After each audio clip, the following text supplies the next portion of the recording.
Hello, welcome to a video for the G.I. Joe Pursuit of Cobra Wave 2 Jungle Viper. Let's go ahead and look at a closer look at the packaging that the Jungle Viper comes in. Here we have a closer look at the packaging that the Jungle Viper comes in. He's the Cobra Jungle Trooper. This is the first time that we've had a Jungle Trooper on the Cobra side, from what I've read, other than maybe some convention or exclusive figures. But for the main line of G.I. Joe, this is the first time we've had a Cobra Jungle Trooper. Now you know he's on the Cobra side because of the Cobra symbol down here. That's for the bad guys of G.I. Joe.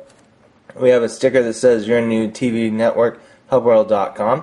Been really excited to be able to go to hubworld.com because lately they have been posting the cartoon for G.I. Joe Renegades. Now we know that Renegades is being said that it will go on hiatus. It's supposed to go on hiatus pretty much around the summer of 2011 and probably will be on hiatus until September or so of 2012 if it really does come back. Now if you do want to make sure that Renegades comes back, it might help to go to two of the links in the item description bar where I will have links to either a petition that you can sign to try and make sure Renegades comes back, or you can sign a Facebook page. Neither of those are official, but I do think the person that put those up, and hopefully you know our numbers will speak. And then you have a nice big bubble. Now it's interesting if they've had the idea of doing this bubble from the whole time, because this would be one reason you would definitely want a very large bubble, because this figure comes with a ghillie suit, and that's what all these parts are here that you actually put together. Then we have a G.I. Joe logo up top that's been updated for Pursuit of Cobra. We have Cobra symbol and the number 1013 Jungle Viper. Then the portrait here is kind of a Jungle Viper, maybe shooting something, but it's not very well seen. But he does have blue on the back of him, which I thought was kind of interesting. You would think maybe that they'd want to do red for Cobra Aura, but for some reason he does have blue. But we'll see more of that blue later on in the line. Looking at the back of the packaging for the Pursuit of Cobra, you have the number 1013 Jungle Viper and the Cobra symbol again. Then we have a little description of what G.I. Joe is. For Pursuit of Cobra, G.I. Joe is the code name for a special operations unit of highly trained men and women. Their purpose is to defend the world against Cobra, a ruthless organization with criminal tentacles in every nation on Earth.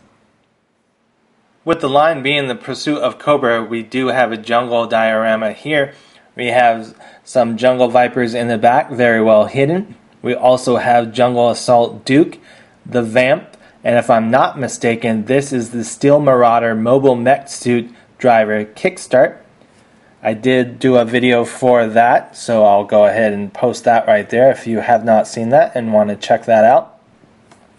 Now it's very nice that they've decided to do a diorama, because without a movie, or at the time even a cartoon, and even at the same time we did get a cartoon, but it's more G.I. Joe Renegades based. It's not really pursuing Cobra, so it's very nice that they decided to do this diorama in the background, even though I have to admit, anytime I see a diorama like this, or even some great customizing work that's on YouTube and other sites, I do get a little jealous. I wish I had enough room for all this, and it kind of reminds me back when I was younger. My dad used to be part of the National Guard, and there actually was a fort that we went to, and they actually had, I don't know if they ever used it, but they had little tanks and other dioramas like that. So it's kind of back to like with older generations, and even nowadays with people that have trains and set up those type of things. Just really would be nice if I had that type of stuff as well, but you know, someday. So as the Pursuit of Cobra Jungle Assault mission reads here, it says that the G.I. Joe team discovers a Cobra Terrordrome fortress coupled with indestructible armor. And we get that right there. Then we also have a ID badge for the Jungle Viper, or a clearance badge. Below the portrait of the Jungle Assault diorama, we have an ID or clearance badge for the Jungle Viper. It says number 1013 Jungle Viper. Jungle Vipers are Cobra troopers with special training as silent marksmen. Their Omni camo ghillie suits have digitized camouflage blades, which makes them disappear from any detection devices. They also use multi-visual imaging systems that give them wide visual displays of surrounding territory. Now it says mission equipment is that he comes with a Scholar-JS high-powered jungle series marksman rifle, but as you'll see later in the video, that is a name that they've given this gun, but it does look a lot like another gun that actually was in real life. I wanted to bring attention to this part right here because it says R2, which is interesting because it's actually on his left hand. So I'm not sure what this one says because, as you'll see, the reason I point that out is what I read was you're supposed to put the right ones on the right hand side of the figure and the left ones on the left hand side of the figure, but depending on how many pieces you get, I actually opened 4 figures and all the numbers are different.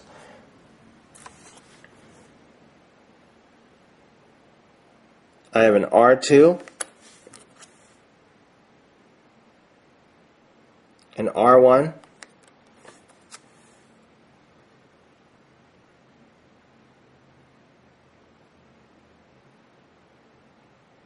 an L1,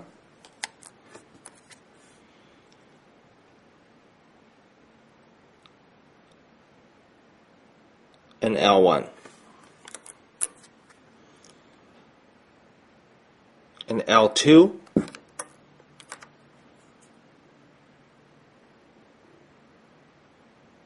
another L2,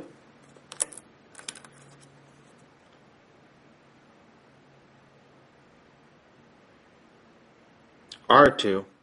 In the background we have 3 different figures that are in different stages of having the ghillie suit on. I'm going to go ahead and show you how to put it on. The first thing you want to do is, no matter how many figures that you open, that you have 2 forearm blades, as I'm calling them, that are different. So the first one is going to be this one that has 3 all together in the front and 1 in the back. And this one here that has more of them in the back versus the one that's by itself right here. Then you're going to take your figure, and he comes with a backpack type post that goes into the figure, so make sure you have that on him. Then I usually make a pyramid shape or a triangle out of the figure, and so with the ball joints right there on his forearms, you attach the blade with the flat side facing, and then same way with this one. Then you'll end up with 2 that kind of form a triangle. And you're going to attach the ball joints together, just like that. And then it's kind of hard to put on with these being a little longer, but what you're going to want to do is you're going to want to put it on the back post that is there. So it looks like I do have both L1 and L1 here. And so you're going to take these 2 pieces and you're going to attach them here, just like you did with the other side. And then the same thing goes on the backpack here. Now I did want to point out that there is a difference with the blades as well. Here it's more of a rounded all together side, and then here it's kind of jagged. So the jagged side seems to go on the left hand side. And if you did see my Pursuit of Cobra Zartan figure, I was talking about how some people had made a custom of Raptor, and with the wings and everything that this kind of looks like in the background, and then here you can kind of see how they really got that idea for an updated Raptor. Just need some painting and some customizing skills. And then the last part that you have to do is this piece here, and it kind of gives you an idea of what side needs to face forward. This needs to go facing forward so that it covers his scope that's on the top of his head, or as some people are calling it, night vision goggles, but we'll get into that more later. So that's him with his ghillie suit on, just like the guy that was in the back. And you can bring it all together and hide him pretty well.